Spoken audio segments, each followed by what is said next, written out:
Hello again and welcome back to English Today. This is DVD 17 and the fifth DVD of your upper intermediate level.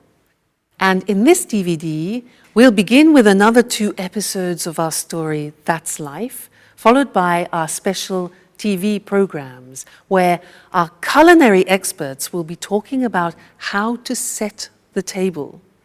This will be followed by a discussion about e-commerce and about doing business on the internet.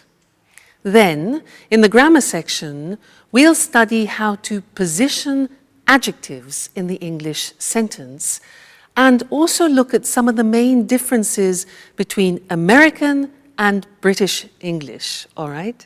So, enjoy yourselves and enjoy your viewing.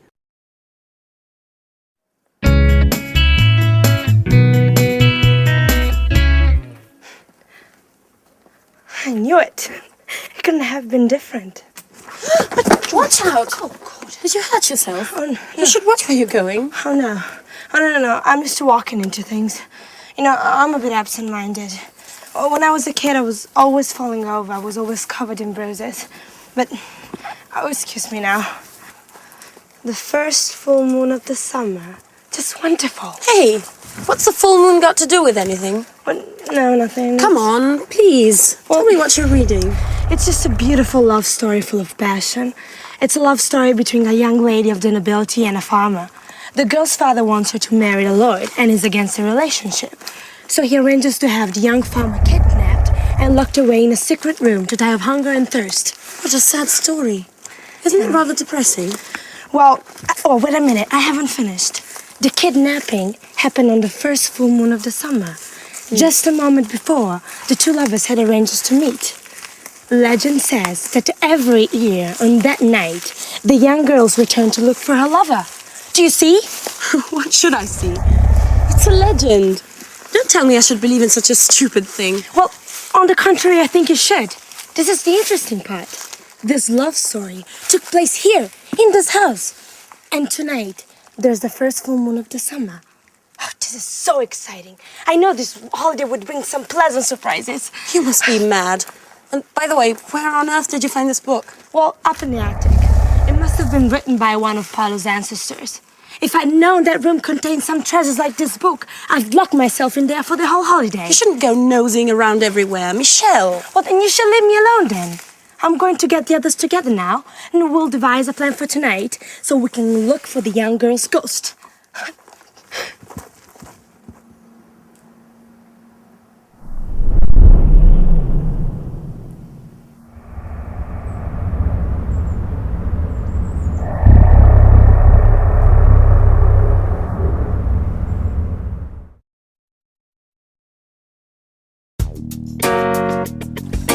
Hey, Sarah!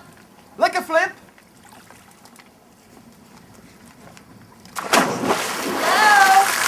Hello. I'm glad you're here. We've been here since noon. We've made an incredible discovery. What's this about? Well, according to Michelle, this house is home to the spirit of a young girl. And this young girl is going to appear to us tonight as a ghost. Don't make fun, okay? It's true. I read it in a book I found at home. And I can feel it too. There's a strange atmosphere, almost surreal. I think the only strange thing here is you. That's exactly what I said. Okay, enough of that. Listen to me. This is the plan for tonight. When the moon's high in the sky, we'll get some candles and go and look for the ghost. Paolo, didn't you know anything about the story? Well, my grandfather did tell me something about it. When I was a boy, I used to go looking for spirits with my cousins. And didn't you feel frightened? I know, it was great fun. Sure, everyone knows ghosts don't exist. Oh, you're wrong there. You know, one night we heard some strange noise. Someone was shouting. Oh, we were so scared. And we ran up to our rooms and my youngest cousin cried for 2 days. He was so terrified. What rubbish. I think you just invented the whole story. Okay, stop arguing. Paolo and I are going to look for the ghost tonight. Sandra, you coming with us? Well, I don't really believe in these things, but if you're both going, well, why not? It'll be a bit of change from the other evenings. And By the way, I'm quite curious to find out whether this ghost really exists or not. Sarah, are you coming with us? Oh no, I don't believe in spirits, and I don't do such stupid things. I'll just stay in my room and read. Oh, come on, Sarah. Don't be the usual spoil sport. Come with us. You'll see it'll be fun. Don't insist. I said no. That damn pub. She wouldn't be like this if it hadn't burned down. I know you're right. Let's try not to let our problems get us down.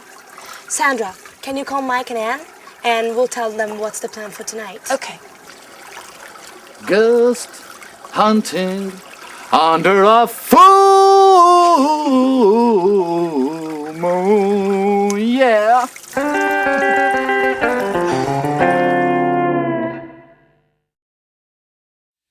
Hi everyone, and welcome back for another lesson. Now, as you've been watching our story, That's Life, you've probably noticed that there are different Englishes, different accents, like British English, American English, Australian English. Yeah, now you can often notice that from the accent. But we don't only notice the difference from the accent. There are also differences in vocabulary. And this is something that I want to look at with you now, especially between British English and American English. So we'll look at the screen and you can see the words written. Because British English and American English, when I meet, for example, an American person, I usually don't have any problems understanding. But occasionally, let me tell you this story. An American said to me once, he said, hey, do you have a moose? And I didn't know what to answer. He said, do you have a moose? Now, in the English language, a moose is either the dessert that you eat at the end of a meal, like chocolate mousse, or it's the animal with antlers that you see in Canada. So none of those things were appropriate for the situation that we were in. So I had to say, sorry, what do you mean by moose? And for him, the moose was a mattress. You know, part of the bed that you sleep on, a moose was a mattress. So I was just flabbergasted. I could never have guessed that a moose was a mattress. So let me show you or introduce you, maybe you know some of these already, especially if you watch the cinema a lot. Some of the difference in terminologies and vocabulary between American and English, all right? Now, look at the screen. In British English, we talk about living in a flat, which is a small house in a condominium. So that's a flat. But the Americans tend to call that an apartment, all right? Then we in England have gardens, which are often attached to our houses or our flats. But in America, they call that a yard, all right? A yard. So in my backyard, you often hear. Then when you have rubbish, in England, we put the rubbish in a rubbish bin. But in America, rubbish is garbage. So they put their rubbish in a garbage can. So rubbish bin, garbage can. If I say in British English, I'm going to town, the Americans will say, I'm going downtown. I'm going downtown. In England, walking along the streets, the part beside the street itself, beside the road, is called a pavement. But in America, that is called a sidewalk. Pavement, sidewalk. We put our cars in a car park, but in America, they call a car park a parking lot. Okay, parking lot. We in Britain, we drive on motorways, whereas in America, you will hear the word freeway or highway or even superhighway. All right, so motorway in Britain, freeway, highway in America. Then when all the roads come together, we call that in English a junction. But the Americans call it an intersection. Junction, intersection. When we are traveling in our cars, we go and we buy petrol. The Americans buy gas or gasoline. For us, gas is a liquid air. So, gas, gasoline, in British English is petrol. Okay? Then, in England, we go to the cinema. In America, they prefer often to use movies, go to the movies. Then, for example, if you go to a theatre and you want to go to the wardrobe, for example, and leave your coats, etc., very often in America, that is called the closet. So, wardrobe, closet. Then, if you're in a restaurant, to begin with, we in England have a starter. The Americans have an appetizer. And this is very interesting. When you take potatoes and you fry them, and for example, you have it with steak, in English, those are called chips. The Americans use French fries. Now, in English, when you have a bag, for example, at a party, if you're having an aperitif, we often have nuts and what we call crisps. Now, crisps are very thin pieces of potato chopped up very finely and then cooked, usually in hot oil, and put in plastic bags. Now, we call those crisps, but the Americans call them potato chips. So it's very confusing. For us, chips is what you have with steak, and the crisps are the things that you have in the bag, all right? And one more thing, in Britain we talk about summer, winter, spring and autumn, but often in American English, you will hear autumn referred to as fall. So those are just a few examples of the difference between British English and American English. But keep noticing the differences especially when you're watching films, because it really is very interesting and it will help you in preparation for when you go to both countries. All right, so good to see you again, and I look forward to seeing you again in the next lesson. Bye.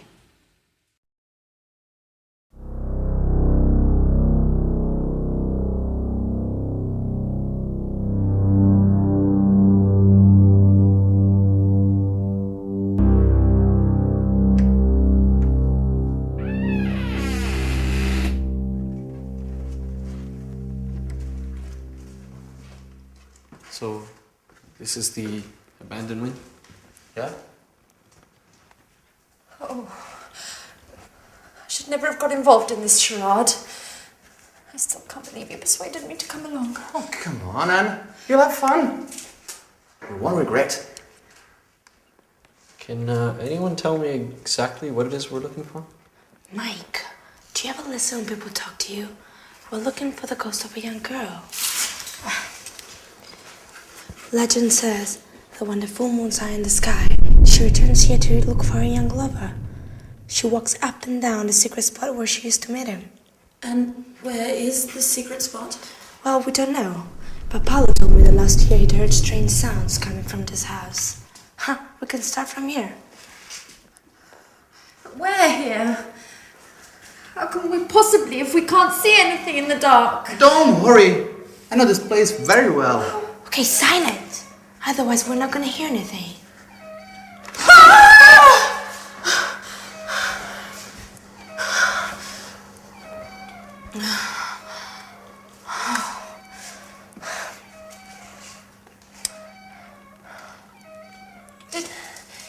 Did anyone ask Sarah if she wanted to come along with us? Of course we did.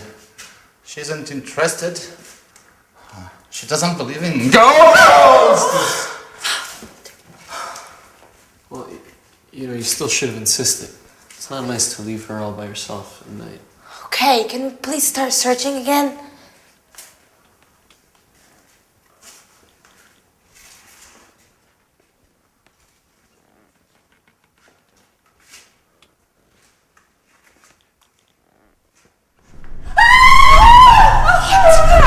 What? There's somebody here! Somebody I don't see anything. Are you sure? touched me on my shoulder! Yes, I'm sure. I'm sure they squeezed my shoulder.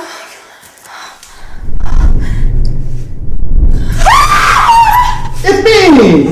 What an idiot, Paolo! Paolo. Okay, now that we've solved that mystery, silence everyone, and let's continue. Well, to be honest, this place is kinda Creepy. creepy, yeah?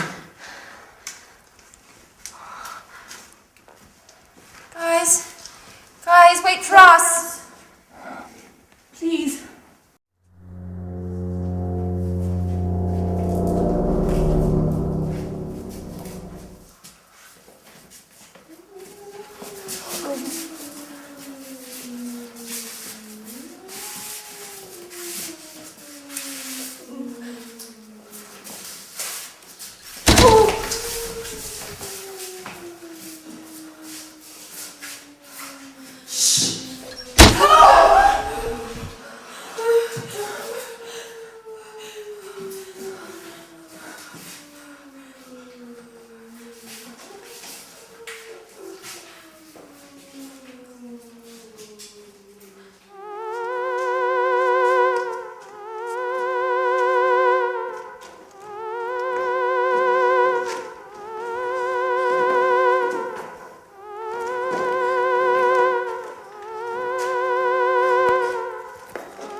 Crikey, I'm not feeling very well. I think I'm going to faint. Shut up! Well, no, we read about you and we want to get to know you. I don't like intruders.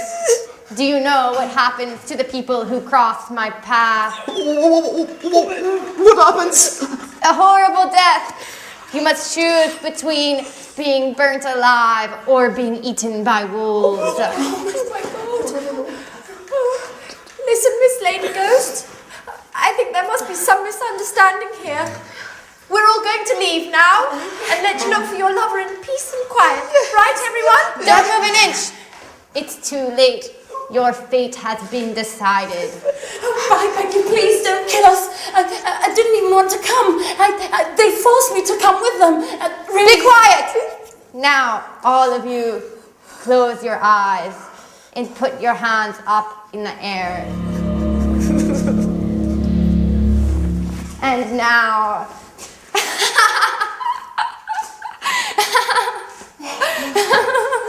Sarah! So you were the ghost? Yes, I was in my room reading when I thought of dressing up and scaring all of you. And I must admit it was worth it. You don't know how funny you all looked. Your face is white with fear and your voice is pleading for mercy. I've never had so much fun. Yes, but you gave us all a big shock.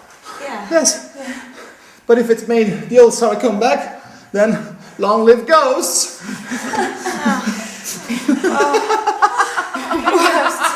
Yes. Oh my God.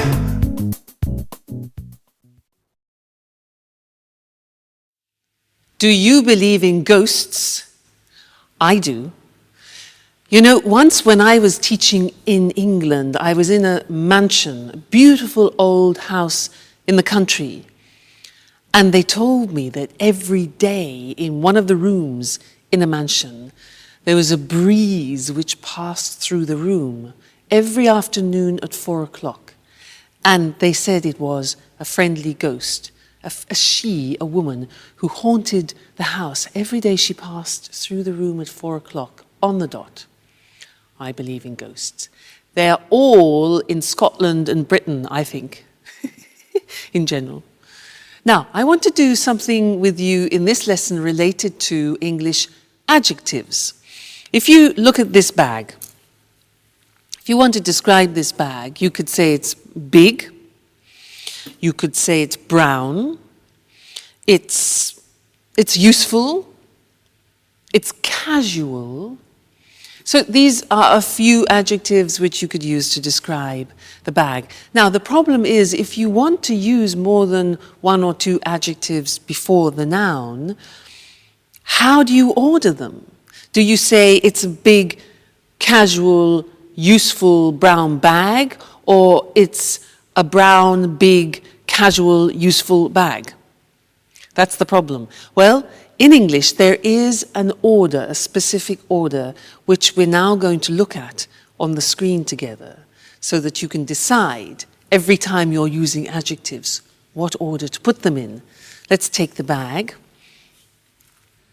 So look at the screen. The first adjective that we would say is the adjective of opinion. So adjectives of opinion are, for example, interesting, boring, fascinating, in this case, useful, okay, or even casual. Then we talk about the dimension or the size. So it could be big, small, thin, thick. In this case, the bag is big. After we talk about the age, is it new, is it modern, is it ancient, is it old? And I think we could say about this that it's a new, more or less, a new bag. So far we have a useful, big, new bag. Then we talk about the shape. This bag is square. It could be oval. It could be round. So we've got shape. Then we talk about the color. For example, pink, blue, light green, brown. After that, the origin. Is it French, English, American, Italian? Okay. And then the material it's made of. If it's wooden, plastic, woolen, cotton in this case. So, if we want to describe this bag using all those adjectives, it would become this. Its opinion. A casual, big, new, follow the screen, new, square, brown, Italian cotton bag. Okay? Now, we don't usually put 8 or 9 adjectives before the noun, but if you do want to use 3 or 4, then that's the order which you follow. And remember that in English, all adjectives go before the noun, not after, because in some languages you can put adjectives before the noun and adjectives after the noun. However, in English, the rule is adjectives always before the noun. Okay? Great. So that's the lesson about adjectives, and I'll see you very soon. Bye. Welcome to Cooking Today. Hi, Lisa. Good to see you. Good to see you again, Nancy. Lisa, tell us what you're going to talk about this time. I've chosen a letter in particular. I've received so many. Here we are. It comes from Lynn. Dear Lisa, you're the person I most admire in my life. Please help me. My husband has decided to invite his boss and wife for dinner, and I've no idea how to arrange a formal table setting. Husbands can be so insensitive. Well, dear Lynn, you don't need bone china, silverware, or crystal to set an attractive table. Where does one begin? I'd start with the table covering. The ideal tablecloth for a formal dinner is a damask one, or a cloth with delicate embroidery. Can it be placed over a bare table? You'd better place a protective padded cloth underneath. What do you think about placemats? They're acceptable for every occasion except formal dinners. And table runners, aren't they pretty? They are, and very trendy nowadays since they come in a wide range of colours. Now, tell us about napkins. They're usually sold as a coordinated set with tablecloths. She's not supposed to use paper napkins, I suppose. Oh, it's considered a bit crass. You can use paper napkins for picnics. Is a napkin ring necessary? Why not? In the past, each family member would have one, either of wood or engraved silver. Today, they're available in many materials and styles. Now, what about dinnerware? I think that a set of one-colour dishes would be very smart. Round plain plates, a side plate, and serving dishes are perfect. What about glassware? The best for formal dinners is a long-stemmed goblet of medium height. Lynn will need a wine glass, a water glass, and a flute for champagne. And cutlery. How do you arrange forks and knives? Forks are placed to the left of the plate. Spoons and knives to the right, with the blade facing the plate. At the top of the plate, you place dessert forks and spoons. Of course, carving forks and knives are necessary when serving roasts. I see. How do you feel about centerpieces? Well, a basket filled with fresh flowers would smarten the plainest of tables. You can also use candles. It's a real work of art. Yes, and a pretty setting makes food taste better. Thank you, Lisa, for this informative chat. It was a pleasure. Now, let's see which term Lisa used to talk about table setting. First of all, she said there are different kinds of table coverings. A tablecloth is what we use to cover the table with during meals. Placemats are individual settings for more informal meals. Table runners are long and narrow pieces of fabric which can hold several places. A centerpiece can be placed in the middle of the table, usually with fresh flowers as decoration. If you want to protect your table from stains or heat, you better place a protective padded cloth under the tablecloth. A napkin is what we use to wipe our mouths with while eating. Today, paper napkins are rather convenient, but don't use them when Lisa is invited. A napkin ring is a ring of different materials, fabric, wood, silver, which allows people to identify their personal napkin during family meals. Now, let's go to dinnerware or dinner service, also called crockery. All plates, side plates, or serving dishes used for meals. Glassware refers to glasses that can be wine glasses, water glasses, or flutes, used to drink champagne. A stemmed goblet is a tall glass with a stem used in formal dinners. Cutlery, commonly referred to as silverware, refers to forks and spoons and knives. Serving forks and spoons are used to serve food from the serving dish. That's all for this time. See you again next week. It's the new frontier of retailing. It's revolutionized the way we do business, and it brings in customers from all over the world. Of course, I'm talking about e-commerce. I'm Eric Brown, and this is Let's Talk, the discussion program with our commentators, Tom and Marie. Good evening, everyone. Good evening. Well, what are your thoughts on e-commerce? Do you buy things online? Of course I do. I always book low-cost flights, and I also buy DVDs and books on the internet. As most people do, I shop online not only for the convenience, but also to pay the lowest price possible on any given item. I used to visit different websites to shop around for the lowest price, but now that automatic comparison shopping is possible, my browser automatically shows me the prices for the same DVD at different online stores on the web. I can easily compare prices and choose which one to buy. Marie, did you know that you're a typical online shopper? In fact, 52% of online shoppers buy books, 41% buy leisure and travel items, including holidays and flights, and 40% buy DVDs and CDs. Well, Eric, online shopping is very popular today. In the UK, for example, 48% of people regularly shop on the internet. Did you know that economists put the value of online shopping in the UK at £2.26 billion and that the e-retail market is growing by 32% a year? Actually, that doesn't surprise me. E-commerce is having a huge impact on the way we do business.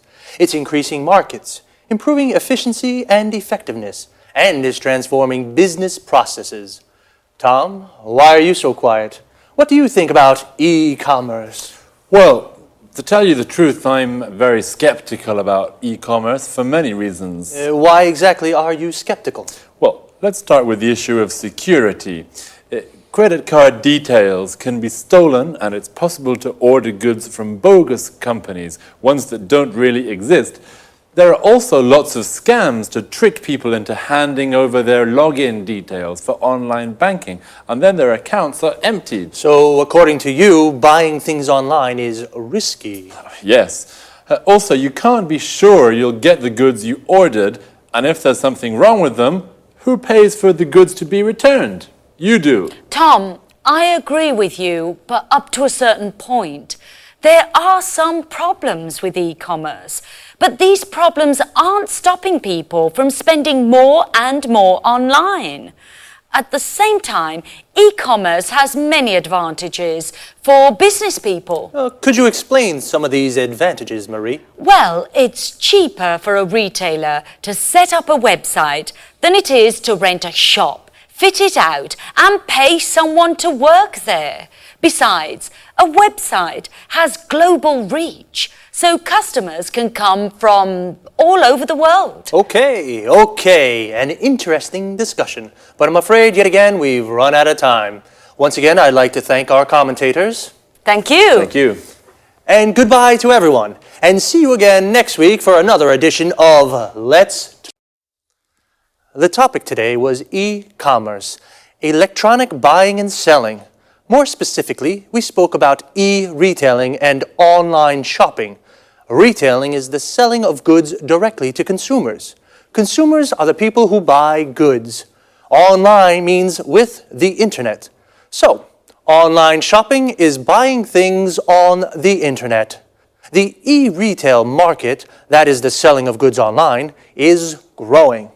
Well, online shopping has its positive aspects and negative aspects. Marie said you can find the lowest price thanks to automatic comparison shopping. Automatic comparison shopping means your browser, the program you use on the internet, automatically shows you the prices of the same products at different online stores. An online store is a virtual shop on the web. The web is another word for the internet. With this kind of shopping, you don't have to shop around. To shop around means visit different shops to look for the lowest price. It's cheaper for retailers, people who sell goods to consumers, to set up a website than to fit out a shop. To set up a website means to develop a website. Notice how we say to fit out a shop.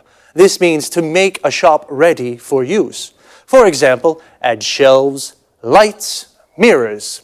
Tom, on the other hand, is skeptical about e-commerce. This means he has doubts.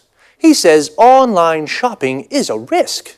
There are lots of bogus companies. These are companies that don't really exist. And lots of scams. A scam is a trick to steal money from people. Again, we have run out of time. To run out of something means you have finished it. So, goodbye and see you again soon. Now let's watch the whole episode together.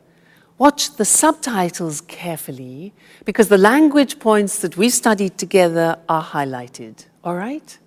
Enjoy your viewing.